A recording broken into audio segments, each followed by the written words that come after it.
Olá, sejam todos bem-vindos a mais este vídeo aqui do canal sobre Direito Internacional.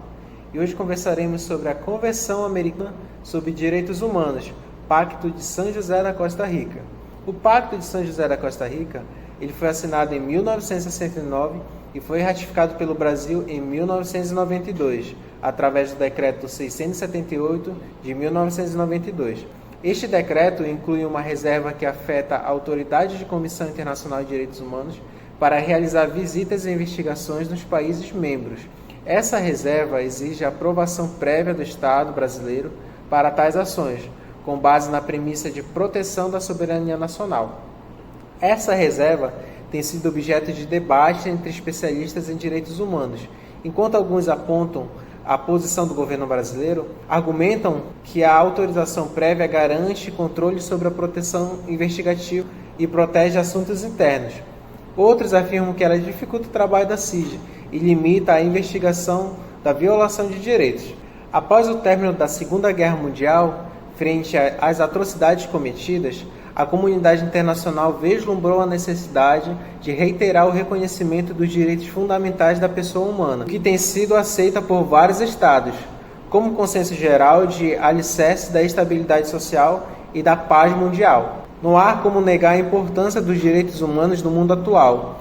É legítima a existência da humanidade em barrar as violações dos direitos fundamentais do homem, compromisso este de aspiração moral e que, para ter validade jurídica e política no direito internacional, é necessário que cada Estado procure respeitar os tratados e convenções que anuiu, sob pena de imposições de medidas pré-estabelecidas no ordenamento internacional. A concepção contemporânea acerca dos direitos humanos está intimamente relacionada à forma com a qual foram incorporados pela Constituição Federal Brasileira de 1988. O Estado brasileiro, rompendo com a tradição estabelecida pelas constituições anteriores e que se limitavam a assegurar os valores da soberania e de independência do país, reconheceu e consagrou na atual Carta o princípio da prevalência dos direitos e garantias fundamentais, ao estabelecer e se adequar à nova ordem internacional no que diz respeito aos direitos inerentes ao ser humano, passando a ser uma das constituições mais avançadas do mundo, elegendo a dignidade humana como um princípio e parâmetro primordial de todo o ordenamento jurídico. Os direitos e garantias fundamentais são, portanto, um suporte axiológico de todo o sistema jurídico vigente e devem ser observados com base de sustentação de Estados democráticos de direito. Da Convenção Americana. A proteção dos direitos humanos, iniciada no imediato pós-Segunda Guerra, vem obtendo muito sucesso, que pelas experiências ministradas no tocante às violações contra os direitos fundamentais acarretadas pela prática do nazifascismo, quer pela semelhança de valores culturais e econômicos existentes no plano interno dos Estados-membros.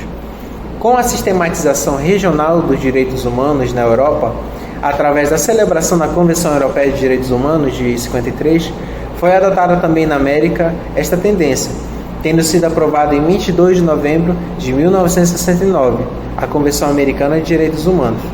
A Convenção, o Pacto de São José da Costa Rica, tem como propósito a consolidação no continente americano da aplicação de um regime de liberdades pessoais e justiça social, a ser alcançado como reafirmação nas instituições democráticas dos direitos humanos fundamentais. Agora eu vou falar um pouco sobre o Protocolo de São Salvador. O protocolo adicional à Convenção Americana sobre os Direitos Humanos, conhecido como Protocolo de São Salvador, foi criado para complementar o Pacto de São José da Costa Rica. O protocolo se dedica especificamente aos direitos sociais, econômicos e culturais, estabelecendo obrigações mais detalhadas para os Estados-membros em áreas como a educação, saúde, trabalho e habitação. Dentre os diversos artigos do Pacto, há aqueles que se destacam pela abrangência e pelo impacto direto que tem na vida das pessoas. No decorrer do vídeo, faremos uma análise dos principais direitos civis e políticos consagrados no Pacto de São José da Costa Rica. Americanas de Direitos Humanos, que seria o Pacto de São José da Costa Rica. Esse tratado ele é adotado em 1969, seguindo a tendência mundial de fortalecimento dos direitos fundamentais após os horrores da Segunda Guerra Mundial, né? Enquanto a Europa avançava A Convenção Europeia de Direitos Humanos, os países americanos criavam as suas próprias convenções, com foco de liberdade individual, justiça social, respeito, dignidade humana, sempre no regime democrático. A convenção ela é bastante abrangente.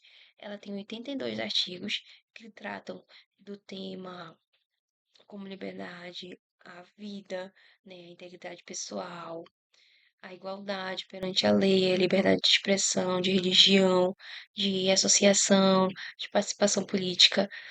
Além disso, ela garante a proteção judicial contra abusos arbitrários. É, a, con- a convenção não, o pacto não se limita a declarações genéricas. Ele cria dois órgãos específicos, que seriam para fiscalizar e garantir.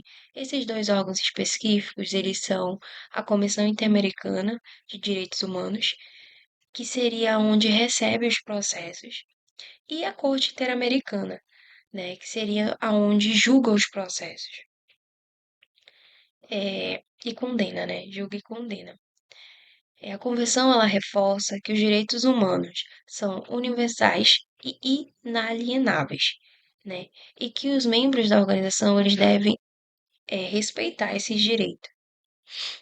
Em 1988, o Protocolo de San Salvador foi incorporado à Convenção, ampliando ali a atuação para os direitos econômicos, né, sociais e culturais, como saúde, educação, trabalho, segurança social. Esse protocolo, ele exige que os países tornem medidas concretas para garantir esses direitos, respeitando suas realidades econômicas.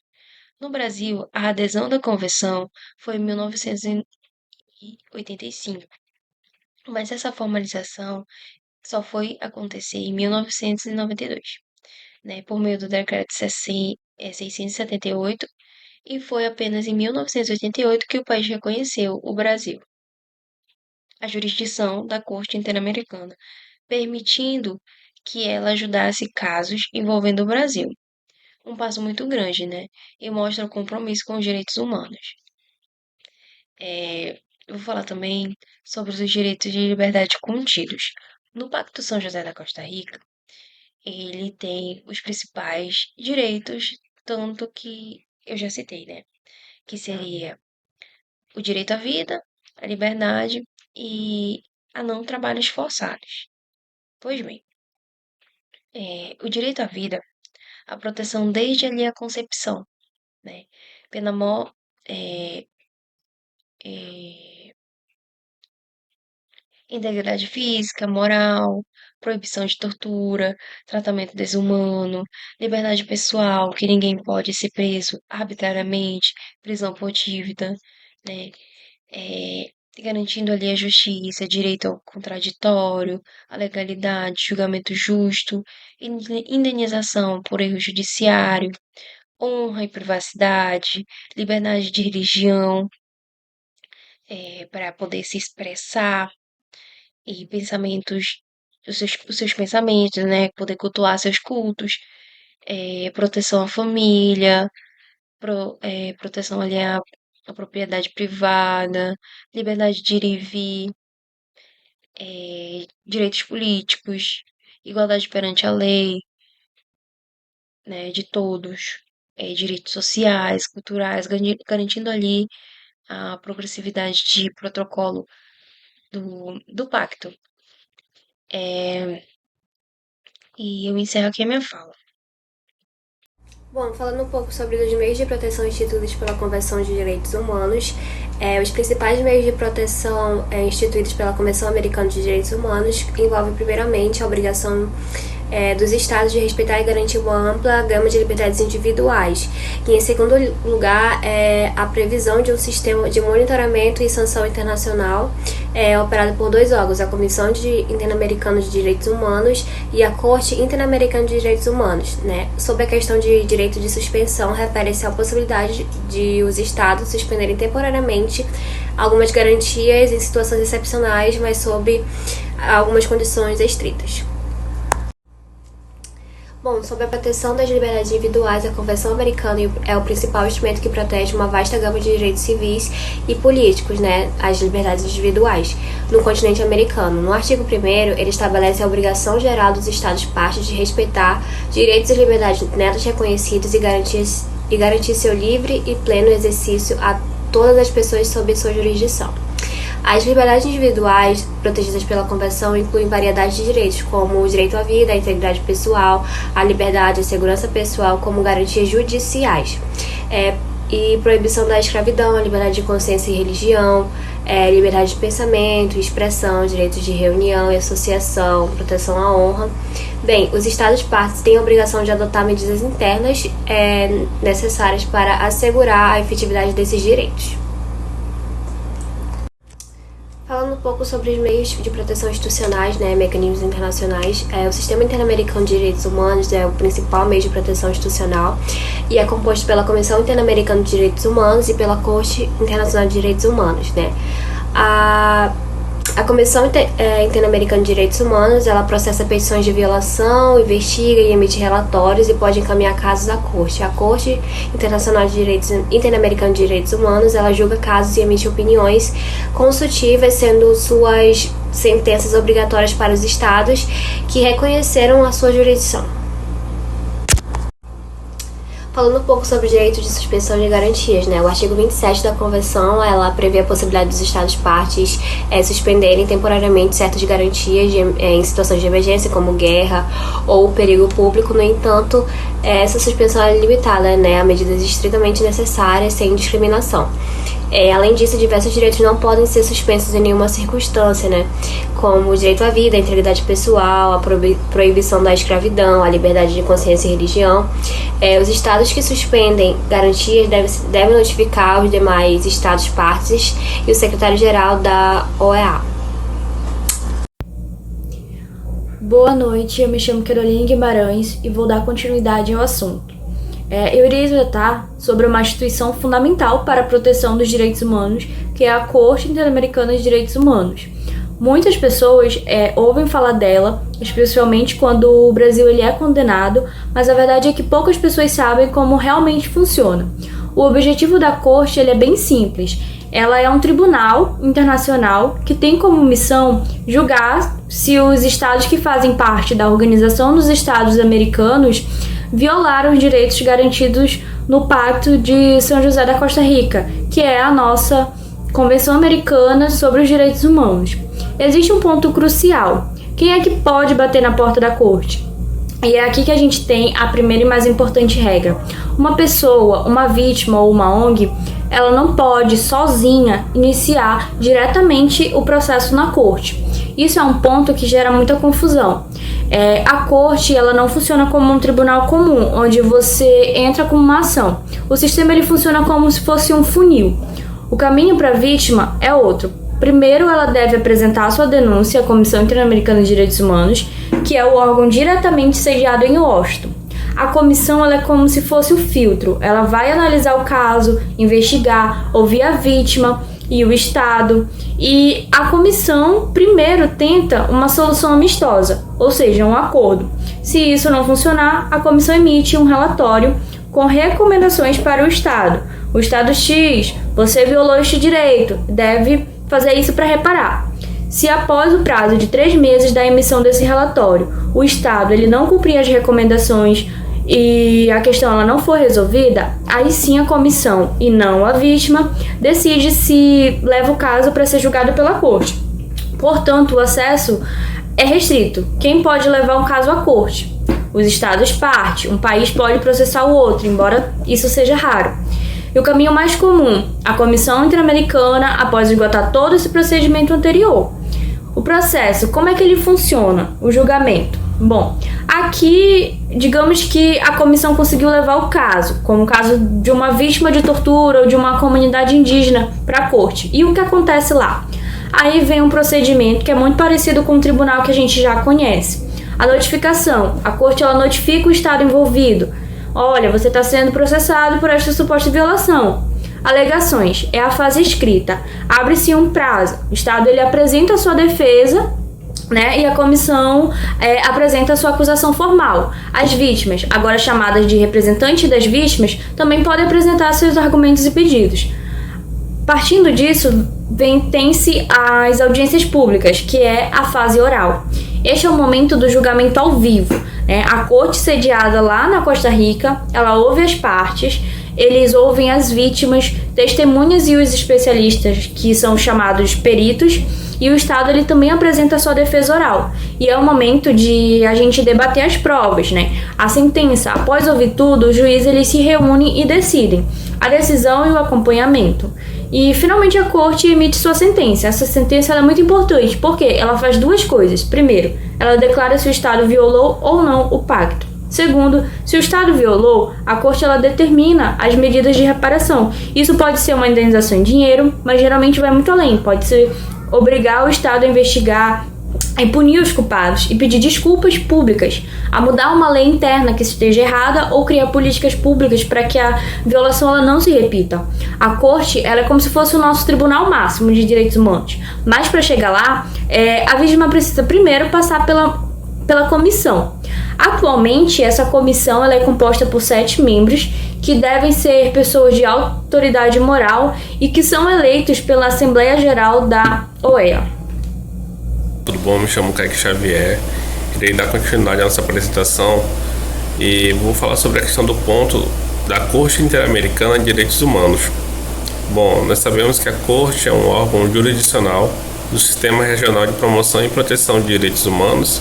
Ela tem essa competência para julgar os casos de violação de direitos humanos dos Estados-membros da Organização dos Estados Americanos, e também ela tem um principal fundamento, que é esse instrumento para ratificar a característica da internacionalização dos direitos humanos, incorporada após as atrocidades cometidas no período entre guerra.